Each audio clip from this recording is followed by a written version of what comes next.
성경 보겠습니다. 하나님의 말씀은 마태복음 5장 3절에서부터 12절까지 같이 읽겠습니다. 심령이 가난한 자는 복이 있나니 천국이 그들의 것이며, 애통하는 자는 복이 있나니 그들이 위로를 받을 것이며, 온유한 자는 복이 있나니 그들이 땅을 기업으로 받을 것이며, 의에 줄이고 목마른 자는 복이 있나니 그들이 배부를 것이며, 긍휼히 여기는 자는 복이 있나니 그들이 긍휼히 여김을 받을 것이며, 마음이 청결한 자는 복이 있나니 그들이 하나님을 볼 것이며, 화평하게 하는 자는 복이 있나니 그들이 하나님의 아들이라 일컬음을 받을 것이며, 의를 위하여 박해를 받는 자는 복이 있나니 천국이 그들의 것임이라. 나로 말미암아 너희를 욕하고 박해하고 거짓으로 너희를 거슬려 모든 악한 말을 할 때에는 너희에게 복이 있나니 기뻐하고 즐거워하라. 하늘에서 너희의 상이 큼이라. 너희 전에 있던 선지자들도 이같이 박해하였느니라. 아멘. 오늘은 5절 말씀, 온유한 자는 복이 있나니 그들이 땅을 기업으로 받을 것이며 라고 하는 말씀, 이 말씀을 중심으로 온유한 사람이라고 하는 제목으로 여러분들과 말씀을 나누길 원합니다. 우리는 지속적으로 복 있는 사람이 누구인지를 살펴보고 있습니다. 복이 있는 사람은 무리에서 제자로, 자신의 필요와 욕심을 따라 어떤 종교적 생활을 하는 사람이 아니라 하나님을 위하여 사는 인생, 그래서 무리에서 제자로, 그러므로 이 제자된 인생은 주의 말씀을 경청하여 들음으로 그 말씀에 순종하고 십자가의 길을 가는 자가 참으로 복된 자다 말씀드렸습니다. 이런 복된 자들의 특징은 심령이 가난하다.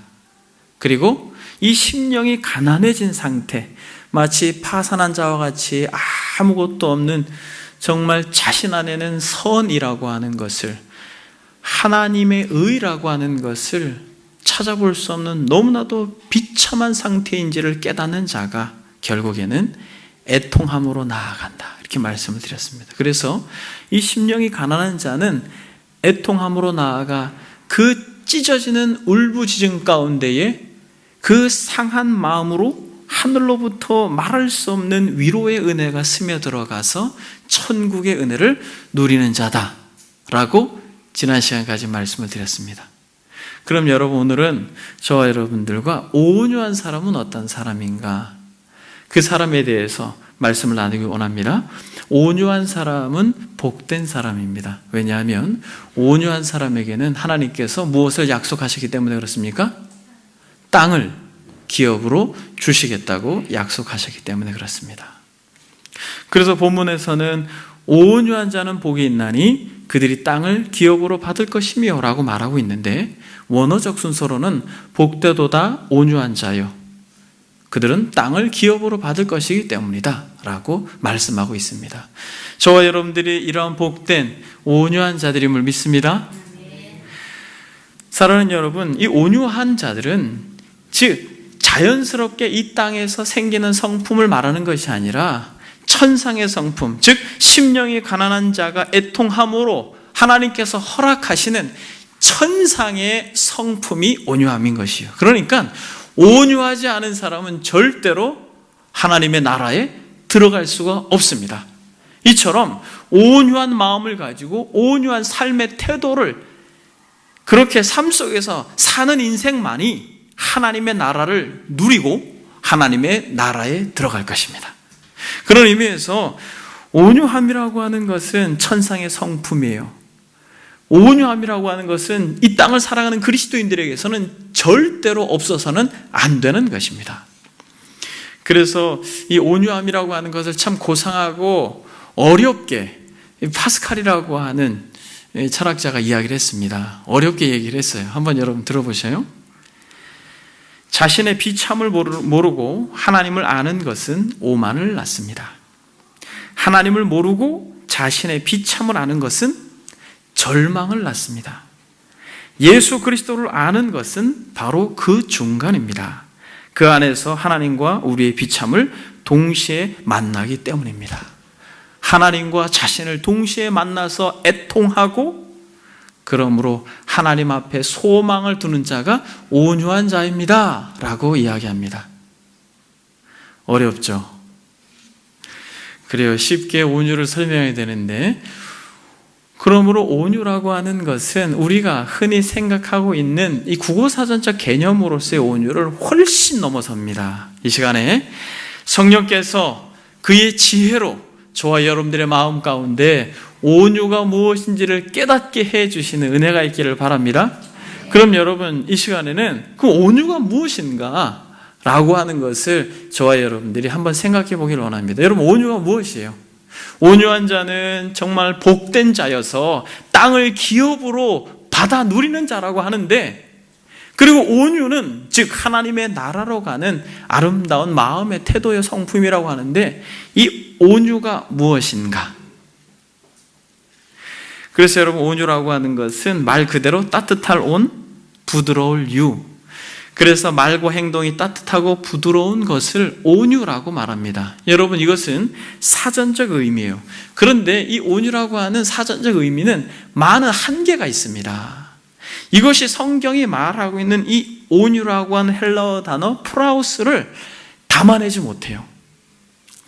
이 헬라어 단어 프라우스라고 하는 이 온유는 원래는 통제된 능력이라고 하는 내용을 담고 있습니다. 통제된 능력, 다시 말하면 잘 길들여진 상태나 가축을 일컬을 때에 프라우스라고 말합니다.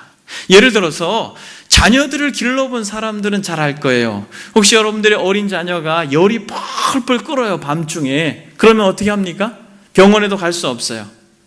그럼 여러분들이 가지고 있었던 어떤 비상약, 해열제를 한 숟갈 푹 떠서 그 아이의 입을 벌려서 넣죠. 그럼 어떻게 됩니까?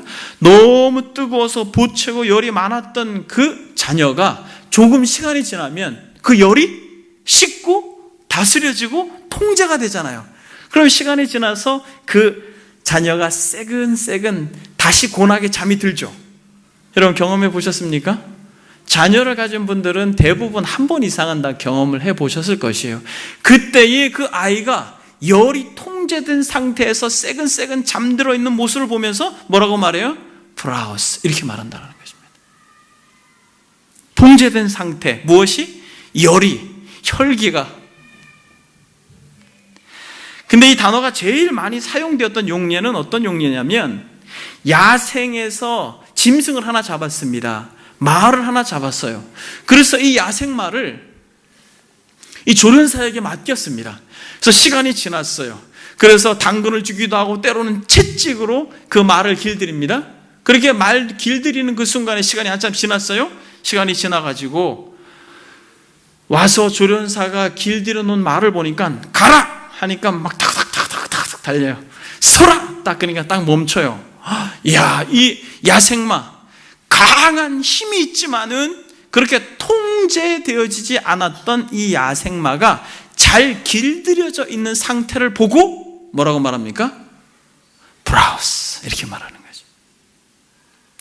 그러니까 여러분, 여기서 온유라고 하는 것은 이러한 내용을 가지고 있다는 것이죠. 그러니까 나약하거나 소심한 것을 말하는 것이 아닙니다. 단순히 부드러운 것을 말하는 것이 아니에요. 단순한 따뜻함을 말하는 것이 아닙니다. 강함인데 어떤 강함이에요? 잘 다스려진 부드러운 강함이라는 것입니다. 그래서 여러분, 성경에 보니까 누가 가장 온유했다 이렇게 이야기합니까? 민수기에 보게 되면은 12장 3절에 이 사람은, 모세는 온유함이 지면의 모든 사람보다 더하였다. 개역 한글에는 승하였다, 이렇게 이야기합니다. 그러니까 모세를 보고 야, 온유하다 이렇게 이야기합니다. 근데 여러분, 모세는 잘 다스려졌죠. 모세가 얼마나 그 의욕과 이 혈기가 많았습니까? 그래서 이 왕궁을 떠난 거 아니에요. 자신의 민족을 괴롭히는 병사를 쳐 죽여서 40년 동안 왕궁에서 다스려지고 또 광야에서 40년 동안 다스려진 모세를 부르셔서 이스라엘 백성을 애굽에서 출애굽시킵니다. 근데 여러분, 이 말씀이 언제 하나님께서 모세에게 온유함이 지면에서 모든 사람보다 승하다라고 말했는지 여러분 아세요? 어느 배경 때? 성경을 한번 찾아보겠습니다. 민수기 12장. 여러분, 민수기 12장에 보게 되면 어느 상황 때 어떤 환경에서 이 모세가 지면에서 모든 사람들보다 온유함이 승하다라고 말씀하였냐면 12장에 보니까 12장 1절에 모세가 구스 여자를 취하였더니 그 구스 여자를 취하였으므로 미리암과 아론이 모세를 어떻게 하니라? 비방하니라. 여러분, 어떤 상황입니까? 이 모세가 구수, 즉 에디오피아 이방 여자를 취하는 것을 보고 누가? 아론과 미리암. 여러분, 아론과 미리암이 누구예요? 형과 누나입니다. 여러분, 미리암 같은 경우는 이 모세를 나일강 변에 두었을 때 그것을 지켜보던 누나예요. 그런데 지금 지도자 모세를 향하여서 비방합니다. 왜 비방해요? 이방 여인을 취했다라는 것으로도 비방을 하지만은 결국 자신도 동일하게 모세와 같은 권위를 가진 사람이다라고 하는 것을 이스라엘 백성들에게 드러내게 하기 위해서 그렇게 비방합니다. 여러분, 그런데 성경에 보니까 모세를 비방하는 이 아론과 미리암을 향하여서 모세가 어떠한 반응을 보입니까? 성경에 보세요. 2절에 보니까 그들이 이르되 여호와께서 모세와만 말씀하셨느냐 우리와도 말씀하지 아니하셨느냐 하매 여호와께서 이 말씀을 들으시고 이 사람 모세는 온유함이 지면의 모든 사람보다 더하더라. 4절에 여호와께서 갑자기 모세와 아론과 미리암에게 이르시되 너희 세 사람은 회막문으로 나오라 하시니 그 세 사람이 나아가매. 여러분 보세요. 이렇게 모세를 비방하고 있을 때에 그것을 들으시고 또 하나님께서 이 세 사람을 호출합니다. 호출하셔서 하나님께서 해결하세요. 보세요. 5절, 6절 여러분들이 한번 같이 읽겠습니다. 5절, 6절 다 같이 읽겠습니다. 시작. 여호와께서 구름 기둥 가운데로부터 강림하사 장막문에 서시고 아론과 미리암을 부르시는지라 그 두 사람이 나아가매 이르시되 내 말을 들으라. 너희 중에 선지자가 있으면 나 여호와가 환상으로 나를 그에게 알리기도 하고 꿈으로도 그와 말하기도 하거니와. 7절 같이 읽겠습니다. 내 종 모세와는 그렇지 아니하니 그는 내 온 집에 충성함이라. 8절 그와는 내가 대면하여 명백히 말하고 은밀한 말로 하지 아니하며 그는 또 여호와의 형상을 보거늘 너희가 어찌하여 내 종 모세 비방하기를 두려워하지 아니하느냐. 여러분, 지금 무슨 말이에요? 야, 너네들 지금 모세랑 어깨를 나란히 하려고 하고 있는데 내가 다른 사람들은 선지자들은 꿈으로 환상으로 보였다. 그런데 모세는 내가 직접 대면했다. 어떻게 모세랑 같이 같아지려고 하느냐라고 하나님께서 책망하시죠. 그러면서 결국 어떻게 합니까? 미리암에게 문둥병을 걸리게 하고 이것을 본 아론으로 철저히 회개하여서 이들을 격리시킵니다. 사랑하는 여러분, 지금 이 사건이 벌어지기 11장에는 무슨 사건이 벌어졌어요? 이스라엘 백성들이 고기가 먹고 싶어가지고 불평하고 원망하니까 하나님께서 메추라기 떼를 보내서 그들의 입을 막아버립니다. 그러니까 이스라엘 백성들이 출애굽해서 그 애굽의 문화로 인하여서 광야 생활이 힘들어서 불평하고 원망하는 그 환경 가운데 있는데 이 모세를 도와줘도 시원치 않은 이 형과 누나가 덩달아 비방하고 비판할 때 여러분, 누가 제일 힘듭니까? 누가 제일 힘들어요? 가족이 제일 힘들죠. 집안 사람들이 제일 힘든 겁니다. 그런데 여러분, 이 모세는 그럴 때도 어떻게 합니까? 입을 열지 않고 어떻게 해요? 잘 다스려진 통제된 능력을 발휘합니다. 여기서 잘 다스려졌다라고 하는 것은 무엇이냐면 철저하게 어떻게 했다라는 것이에요? 누구를 의존한다라는 것이에요? 하나님을 의존한다라는 것입니다. 그러니까 온유라고 하는 것은 하나님 때문에 통제되어지는 나의 마음과 태도예요. 단순히 어떠한 부드럽고 따뜻한 성품을 말하는 것이 아닙니다. 그래서 여러분, 이 마태복음에서 우리 주님께서 온유한 자는 땅을 기업으로 받을 것이다 라고 이 복됨을 선언한 것은 실제적 어떤 배경을 가지고 있어요. 구약에서 어떤 배경을 가지고 있습니까? 요 본문을 인용한 시편의 말씀이 있습니다.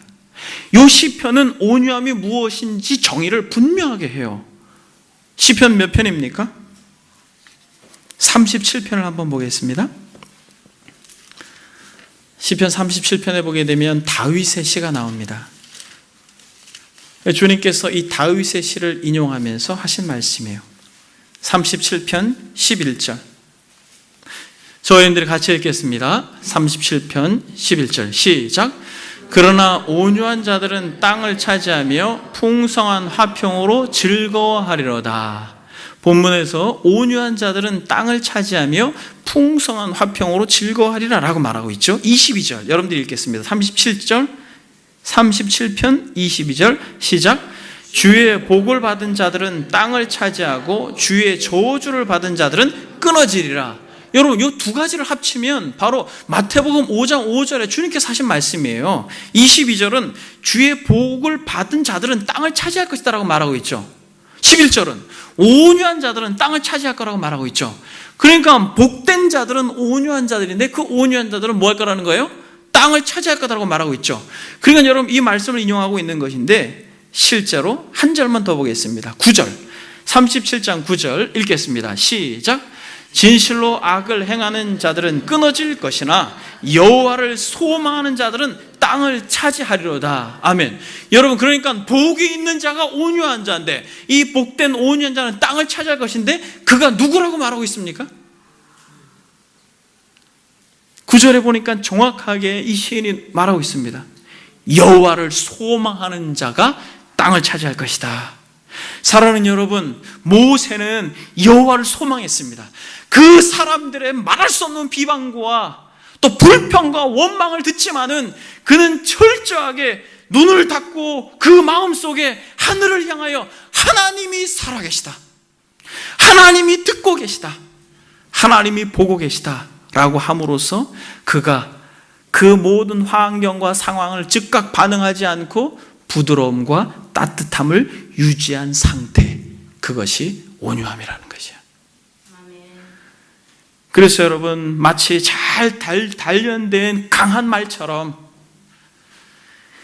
모세가 비록 탁월한 능력이 있었지만은 또 말할 수 있는 이 지혜와 또 능력이 있었지만은 그는 침묵하고 누구를 소망합니까? 하나님을 소망하는 것입니다. 그래서 그 지면에 모든 사람들보다 온유함이 승하였다라고 말하는 그 앞절에서 미리암과 아론이 비방하고 욕하잖아요. 그때 성경은 뭐라고 표현하고 있냐면 여호와께서 들으심에 이렇게 표현합니다. 그리고 바로 4절로 나아가서 세 사람을 부르는 것이에요. 그러면서 하나님께서 개입하시고 그 상황을 정리하고 있는 것입니다. 그러니까 온유한 자의 특징은 어떤 특징이냐면 악인에 대하여서 그 악을 악으로 갚지 않는 것이에요. 누구 때문에? 하나님께서 살아계시기 때문에. 여러분 시편 이 37편 1절부터 여러분 읽어보면 이것이 온유함이구나 라고 하는 것을 여러분들이 알게 될 것입니다. 37편 1절부터 한번 읽어보겠습니다. 다 같이 37편 1절부터 9절까지 악인에 대하여서 이야기하는데 여러분들이 좀 다 같이 한 마음으로 읽겠습니다. 시작. 악을 행하는 자들 때문에 불평하지 말며 불의를 행하는 자들을 시기하지 말지어다. 그들은 풀과 같이 속히 배임을 당할 것이며 푸른 채소같이 쇠잔할 것임이로다. 여호와를 의뢰하고 선을 행하라. 땅에 머무는 동안 그의 성실을 먹을거리로 삼을지어다. 또 여호와를 기뻐하라. 그가 내 마음의 소원을 내게 이루어 주시리로다. 내 길을 여호와께 맡기라. 그를 의지하면 그가 이루시고 내 의를 빛같이 나타내시며 내 공의를 정오의 빛같이 하시리로다. 여호와 앞에 잠잠하고 참고 기다리라. 자기 같이 형통하며 악한 꾀를 이루는 자 때문에 불평하지 말지어다. 분을 그치고 노를 버리며 불평하지 말라. 오히려 악을 만들 뿐이라. 진실로 악을 행하는 자들은 끊어질 것이나 여호와의 소망하는 자들은 땅을 차지하리로다. 아멘. 여러분 무슨 말씀인지 이해가 되시죠? 악인들 때문에 즉각적으로 반응하고 불평하고 원망하고 그렇게 스스로 그 일들을 처리하려고 노를 바라고 흥분하지 말라라는 것이에요. 불평하지 마라. 여호와를 의뢰하라. 여호와를 기뻐하라. 여호와께 맡기라. 여호와를 의지하라. 여호와 앞에 잠잠하고 참고 기다리라. 여호와께 소망을 두라. 여러분, 그 마음을 가지고 있는 사람이 온유한 사람이에요. 그냥 온유함은 나약함과 어떤 따뜻함과 부드러움, 이런 것을 말하는 게 아니에요. 그가 겉으로 드러나는 것이 부드럽고 따뜻함이지만은 그 심령 가운데는 절대로 흔들리지 않는 여호와 하나님, 살아계신 하나님, 모든 것을 보시고 모든 것을 들으시고 모든 것을 해결하실 수 있는 전능자가 나의 아버지라고 하는 것을 믿는 믿음이 온유인 것입니다. 저 여러분들에게 이 온유함이 있기를 소망합니다. 여러분, 이 글을 쓴 사람이 누구예요? 다윗이잖아요. 여러분, 다윗이 어떤 상황에서 이 글을 썼을 것 같아요? 대부분 성경학자들이 이 상황이었을 것이다라고 이야기합니다. 어떤 상황이었냐면 정말 다윗의 인생 여정 속에 가장 슬펐던 때, 가장 괴로웠었던 때, 여러분 그때가 어느 때였을 거라고 생각하십니까?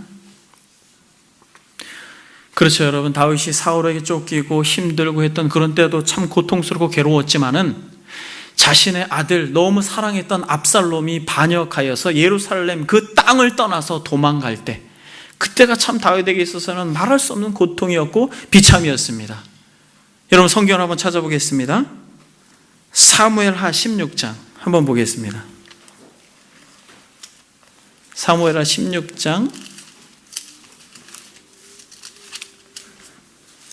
오늘 말씀 속에서 가장 중요한 성경 구절입니다. 사무엘하 16장에 보게 되면 5절에, 지금 다윗은 압살롬이 결국 군대를 이끌고 이 예루살렘으로 정복해 쳐들어올 것이라는 것을 알고 도망가는 순간입니다. 도망갈 때에 그의 군대의 용사들과 함께 도망갈 때 어떤 일이 벌어지고 있냐면, 다윗 왕이 바후림의 이름에 거기서 사울의 친족 한 사람이 나오니 게라의 아들이요 이름은 시므이라. 그가 나오면서 계속하여 뭐하니? 계속해서 저주하니. 여러분, 사울의 자손입니다. 결국 다윗에게 있어서는 원수와 같은 사람이죠. 또 다윗과 다윗의 왕의 모든 신하들을 향하여 뭘 합니까? 지금 돌을 던지니 그때의 모든 백성과 용사들은 다 왕의 좌우에 있었더라. 여러분, 이 표현이 굉장히 중요합니다. 지금 다윗이 혼자 가고 있는 게 아니에요. 다윗이 수백 수천의 군사들과 함께 가고 있는 것입니다. 그러면서 여기서 용사라고 말하는데 여러분, 전사를 말하는 것이에요. 근데 여러분, 그 상황 속에서도 이 시므이가 계속 따라오면서 돌 던지면서 뭐라고 말하냐면, 이 저주하는 가운데 이렇게 말합니다. 피 흘린 자여, 사악한 자여, 가라! 가라! 이렇게 말합니다. 사울의 족속의 모든 피를 여호와께서 내게로 돌리셨도다. 그를 이어서 내가 왕이 되었으나 여호와께서 나라를 내 아들 압살롬의 손에 넘기셨도다. 보라, 너는 피를 흘린 자이므로 화를 자초하였느니라. 여러분 보세요. 지금 비록 도망가는 신세지만은 이 시므이가 그 무리를 쫓아오면서 계속 돌을 던지면서, 야, 너 하나님께서 너에게 저주하였다. 너가 흘린 모든 피를 너에게 돌릴 거야. 야, 가! 꺼져! 막 이러고 있는 것이죠. 이런 이 상황이 이해되세요? 이때 이 수르야의 아들 아비새가 있습니다. 그러면서 9절에 뭐라고 말하냐면, 이 다윗에게 묻습니다. 이 죽은 개가 어찌 내 주 왕을 저주하리이까? 청하건대 내가 건너가서 그의 머리를 베게 하소서. 여러분, 지금 어떤 상황인지 이해되세요? 근데 여러분, 여기서 이 말을 한 아비새는 어떤 사람인 줄 아세요, 여러분? 이 아비새는 이 사무엘하 이 후반부에 보면 다윗의 용장에 대해서 쭉 설명하는데, 이 아비새는 창 하나 가지고 300명을 죽인 사람이에요.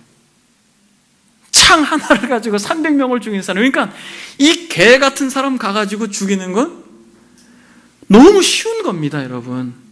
어려운 게 아니에요. 저 개 같은 자가 어찌 죽은 개가 어찌 내 주 왕을 저주하리까? 제가 가서 당장 죽이겠습니다. 근데 여러분, 이 다윗이 뭐라고 말합니까? 10절, 11절, 12절까지 여러분 같이 한번 읽겠습니다. 시작. 왕이 이르되 수르의 아들들아, 내가 너희와 무슨 상관이 있느냐?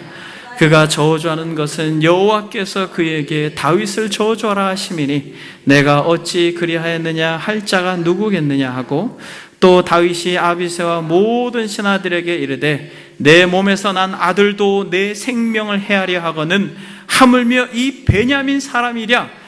여호와께서 그에게 명령하신 것이니 그가 저주하게 버려두라. 혹시 여호와께서 나의 원통함을 감찰하시리니 오늘 그 저주 때문에 여호와께서 선으로 내게 갚아주시리라 하고. 여러분, 지금 다윗의 마음을 이해하세요? 여러분, 지금 다윗은 여러분 같으면 어떻게 하겠어요? 여러분, 한낱 이 정말 보잘것없는 인생이 쫓아오면서 돌팔매질을 하고 막 여러분들을 저주하고, 더군다나 지금 마음이 심란하고 괴롭고 힘든데 막 그럼 여러분 어떻게 하시겠어요? 눈은 눈으로, 이는 이로 가서 죽여라. 가서 그냥 눈을 뽑아라. 사실 여러분 어떻게 하겠어요? 여러분 같으면. 저 같아도 여러분 쉽지 않을 것 같아요. 가만두지 마라, 이렇게. 근데 여러분, 지금 다윗이 어떻게 하고 있습니까? 철저히 누구에게 소망을 두고 있어요? 하나님께 소망을 두고 있습니다. 내 몸에서 난 내 아들도 나를 저주하고 나를 반역하는데 하물며 저 시므이야, 여호와께서 다 들으시고 여호와께서 보시고 여호와께서 이 상황을 긍휼히 여겨주셔서 그분께서 갚아주실 것이다. 가만두어라. 사랑하는 여러분, 이게 온유라는 것이에요. 이게 온유다라고 말하는 것입니다. 여호와께 소망을 두는 자는 복이 있나니 땅을 기업으로 찾을 것이며. 여러분, 성경에 보게 되면 누가 진짜 제일 온유합니까? 나는 마음이 온유하고 겸손하니 라고 말합니다. 여러분, 우리 주님께서 최고로 온유하셔요. 여러분, 우리 주님이 힘이 없습니까? 그러면서 정말 괴롭고 힘든 사람들, 온유하지 못하고 교만해서 지치고 힘든 현대인들에게 나는 마음이 온유하고 겸손하니 와서 배우라고 말합니다. 우리의 삶이 힘들고 지치는 것은 여러분, 우리가 온유하지 않기 때문에 그래요. 쉽게 외부의 환경 가운데 우리의 마음이 확 그냥 마치 휘발유에 그냥 불을 껴얹는 것처럼 후루 그냥 불이 타고 쉽게 노하고 쉽게 화를 내고 내가 그것을 해결하려고 하다 보니까 삶이 피곤하고 힘든 거예요. 그래서 주님께서 말씀하시는 것입니다. 야, 그렇게 인생 힘들게 살지 말고 나에게 와라. 그리고 뭘 배워라? 나의 멍에를 메고 내게 와서 온유와 겸손함을 배워라. 온유와 겸손함을 배운다면 너에게 진정 쉼이 있을 것이다. 사실 여러분, 여기서 멍에가 무엇이에요? 여러분, 나의 멍에를 메고 배우라고 하는데, 멍에는 주님이 지신 십자가예요. 우리 주님께서 십자가를 지시기 전에 로마 병사들이 가룟 유다를 앞세워서 그가 키스하는 자가 결국 메시아다라고 말함으로 로마 병사들이 탁 잡아가죠. 그때 이 주님의 제자가 짠 나타나서 어떻게 합니까? 칼을 쫙 뽑아가지고 이 말구의 귀를 딱 자릅니다. 그럴 때 우리 주님께서 그 귀를 붙여주시면서 뭐라고 말합니까? 내 칼을 도로 칼집에 꽂으라. 칼을 가지는 자는 다 칼로 망하느니라. 너는 내가 내 아버지께 구하여 지금 12군단 더 되는 천사를 보내게 할 수 없다고 생각하냐? 이렇게 말하는 것입니다. 이게 무슨 말이냐면, 로마 병사들이 예수님을 잡으려고 갈 때에 무력으로 그것을 저지하려고 했던 제자. 근데 사실 여러분, 그 제자가 칼을 딱 뽑아가지고 딱 그렇게 공격을 하면 그 제자는 생각했을 거예요. 주님께서 마치 풍랑을 잠잠케 했던 기적의 능력을 나타내셔가지고 로마 병사를 다 거꾸로 뒤집어 놓을 줄 알았어요. 그런데 그 생각이 착각이었죠. 우리 주님께서는 그에게 뭐라고 말합니까? 칼을 쓰는 자는 칼로 망한다라고 말합니다. 그러면서 내가 하나님께 구하여서 12영이나 되는 12군단이나 되는 천군천사를 호령해서 그들과 맞세워서 이들을 진멸할 수 없다고 생각하냐라고 말합니다. 즉 다시 말하면 우리 주님은 힘이 없어서 붙들려 간 게 아니라는 것이에요. 무엇을 믿는 것입니까? 여호와를 의지하는 것이에요. 여호와를 소망하는 것입니다. 여러분, 군단은 여러분 몇 명입니까? 군대 다녀오신 분들은 군단은 사단이 몇 개 합쳐진 거예요? 최소? 우리나라로 말하면 사단 병력 3개가 합쳐지는 것입니다. 그러니까 약 육군 병력만 4만 5천, 7만 정도. 그것이 현대군의 개념이지만은 이 로마 당시에 이 한 군단은 3천 명 정도로 구성되어 있다고 합니다. 그러니까 12군단. 이 수만을 불러서 이 상황을 뒤집어 엎을 수 있었다라는 것이에요. 그러나 주님께서 뭐라고 말합니까? 그러나 내 뜻대로 마옵시고 누구 뜻대로? 아버지 뜻대로 되기를 원합니다 라고 하는 것이 원이라는 것이에요. 그러면서 우리 주님께서는 죽음으로 십자가에서 그렇게 무력하게 죽으셨지만은 그는 죽음으로 부활하셔서 지금 저와 여러분들의 마음의 땅을 차지하셨음을 믿습니다. 그는 죽음에서 부활하셔서 임금들 중에 임금으로 온 나라를 지배하고 지금 이 땅도 지배하시고 뿐만 아니라 영원한 하나님의 나라 새하늘과 새 땅도 그분께서 왕으로 통치하고 다스리고 계심을 믿습니다. 그는 온유함으로 우리의 마음뿐만 아니라 이 세상뿐만 아니라 영원한 하나님의 나라에서도 주인으로 계십니다. 저와 여러분들도 마찬가지예요. 저와 여러분들도 온유함으로 땅을 차지하는 자가 될 것입니다. 본문에서 복된 자들은 땅을 차지한다는 게 이런 의미예요. 실제로 다윗이 그 온유함으로 그렇게 쫓겨갑니다만 결국에는 압살롬이 죽고 다시 다윗이 예루살렘으로 돌아와서 예루살렘 땅을 차지합니다. 한번 그 부분만 찾아보겠습니다. 사무엘하 19장. 결국 압살롬이 상수리 나무에 걸려서 비참하게 죽죠. 그것으로 다윗은 몹시 슬퍼합니다만 다시 예루살렘 성으로 돌아갈 때에 사무엘하 19장 16절 같이 읽겠습니다. 시작. 바오림에 있는 베냐민 사람 게라의 아들 시므이가 급히 유다 사람과 함께 다윗 왕을 맞으러 내려올 때에, 보세요 여러분, 유다 사람들이 이 다윗을 다시 예루살렘으로 모시려고 하니까 그 유다 사람들과 함께 이 베냐민 사람, 사울의 지파죠, 베냐민 사람인 이 누가? 시므이가 급하게 내려와요. 여러분 어떻게 했어요? 여러분 갈 때는 그냥 저주를 퍼부었는데 이 다시 왕이 왕좌에 예루살렘으로 입성하는 이 환경 가운데 이 지금 시므이의 마음이 어떻겠어요? 난리 난 거죠. 갈 때는 저주했는데 야, 이거 큰일 난 겁니다. 그래서 이 유다 사람들과 함께 급히 내려왔어요. 그러면서 19절 왕께 아뢰되 내 주여 원하건대 내게 죄를 돌리지 마옵소서. 내 주 왕께서 예루살렘에서 나오시던 날에 종의 패역한 일을 기억하지 마시오며 왕의 마음에 두지 마옵소서. 여러분 왕의 마음에 두지 않을 수 있겠어요? 그런데 여러분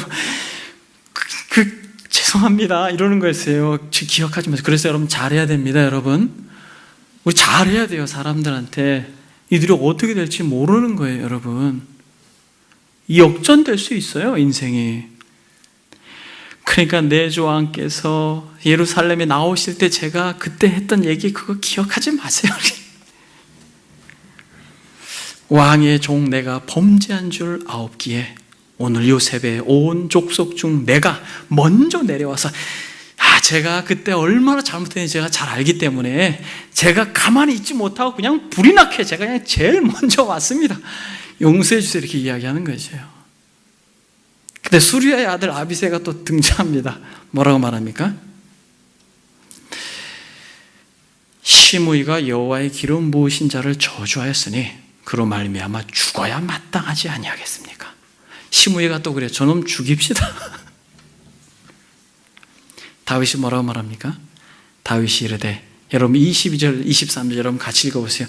다윗이 그래서 멋있는 거예요. 여러분 같이 읽겠습니다. 시작.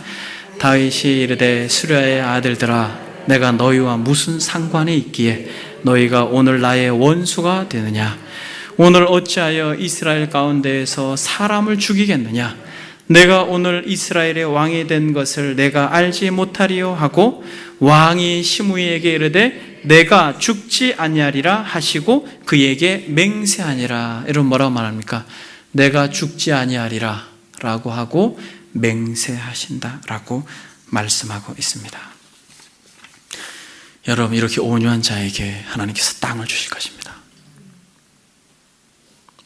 여러분들의 마음을 힘들게 하고 아프게 하고 불합리하게 하고 불평을 할 수밖에 없는 상황과 사람들을 즉각적으로 여러분들이 어떻게 해를 가하려고 할 때에 여러분들은 여러분들이 서 있는 땅 속에서 많은 것들을 잃어버릴 거예요. 그러나 여러분들이 있는 환경과 상황 속에서 이런 여호와를 기대하고 여호와를 소망하고 온유함으로 일관될 때 하나님께서 여러분들이 거한 모든 것들을 여러분들에게 허락할 줄 믿습니다.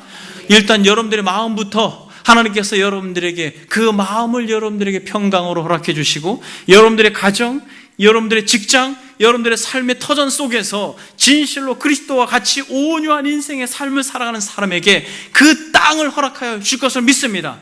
그 사람에게 궁극적으로 영원한 하나님의 나라 새하늘과 새 땅을 여러분들에게 허락해 줄 줄 믿습니다. 다윗에게 예루살렘 땅을 회복시켜 주었던 것처럼 이것은 상징적으로 의미하는 것이에요. 우리가 창세전에 주님께서 허락했던 그 땅, 그러나 죄로 말미암아 잃어버렸던 그 땅, 애통함으로 10년이 가난한 상태로 애통함으로 온유한 마음을 가지고 이 땅을 나그네처럼 살아가는 인생들에게 반드시 약속하신 그 땅, 새하늘과 새 땅을 여러분들에게 허락해 주실 줄 믿습니다. 그래서 천국이 여러분들의 것이 될 것입니다. 한 가지만 적용하고 말씀을 마치겠습니다. 여러분들은 온유하십니까? 여러분들의 직장 동료들에게, 여러분들의 교우들에게, 여러분들이 가르치는 학생들에게, 여러분들의 친구들에게, 여러분들의 부모님들에게, 여러분들의 아내들에게, 여러분들의 남편들에게, 여러분들의 자녀들에게 여러분 온유하십니까? 아니면 교우들에게 온유하십니까? 사랑하는 여러분, 여러분들이 진실로 모세와 같이 다윗과 같이 모든 환경과 상황 가운데 그것으로 마음이 격동하지 아니하고 눈을 들어 여호와를 소망하고 여호와를 소망하는 자가 복되도다 땅을 차지할 것이다 라고 말한 이 시인의 고백처럼 그러한 온유한 삶으로 일관될 때 여러분들이 머무는 그 현장이 환경을 넘어서 하나님의 나라가 될 줄 믿습니다. 말씀을 마치겠습니다. 심령이 가난한 것과 애통하는 것은 같이 가는 것이에요. 그러나 이 심령이 가난한 상태에서 애통하는 자에게 하나님께서 허락하시는 마음은 온유한 마음이에요. 그러므로 저와 여러분들이 끝까지 어떠한 상황과 환경 가운데 억울함을 당해도 온유함으로 그리스도를 바라봄으로 하나님을 바라봄으로 일절 오래 참으신 그리스도와 동행함으로 이 좁은 길을 끝까지 가서 영생하는 은혜가 저와 여러분들에게 있기를 바랍니다. 이 시간 다 같이 결단의 기도를 하겠습니다. 결단의 기도를 하실 때 주님, 저에게 온유함이 없습니다. 해를 참지 못하고 해를 용서하지 못하고 해를 손으로 갚는 것은 더더욱 불가능합니다. 그러나 주님, 제게 이러한 온유함을 주십시오. 저에게 이러한 그리스도의 성품을 주십시오. 그러므로 주님을 소망함으로 어두운 나의 환경과 삶을 빛으로 바꿀 수 있도록 주여 우리와 함께해 주십시오. 다 같이 하나님 앞에 결단의 기도를 드리겠습니다. 기도하겠습니다. 사랑해 주님, 감사합니다.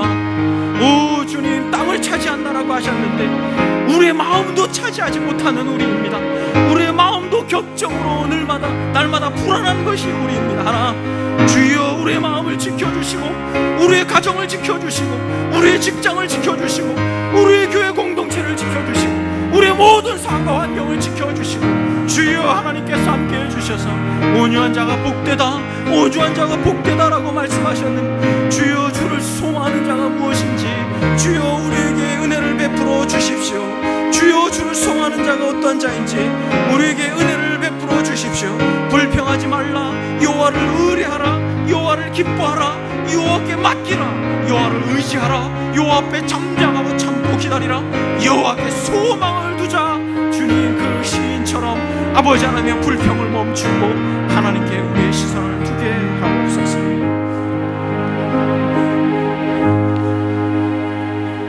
하나님 아버지, 온유한 자가 복되다 하셨는데 주님, 우리가 온유하지 못해서 너무 죄송합니다. 우리가 해결하려고 했고 우리의 지위로, 우리의 돈으로, 우리의 권력으로, 우리가 아는 지식으로 해결하려고 했던 많은 것들, 그래서 오히려 더 상황을 악화시키고 더 어렵게 상황을 만들어갔던 지난 날들을 주님 용서를 구합니다. 불평하지 말라, 여호와를 의뢰하라, 여호와를 기뻐하라, 여호와께 맡기라, 여호와를 의지하라, 여호와 앞에 잠잠하고 참고 기다리라, 여호와께 소망을 두라. 주님, 온유가 무엇인지 우리에게 가르쳐 주셨으니 주여 우리에게 정말 온유할 수 있는 능력과 은혜를 허락해 주옵소서. 나는 마음이 온유하고 겸손하니 말씀하신 그리스도께 끝까지 조율되어 영생을 누리는 복된 귀한 권속들 되도록 주께서 함께하여 주옵소서. 감사드리며 예수님의 이름으로 기도드립니다. 아멘.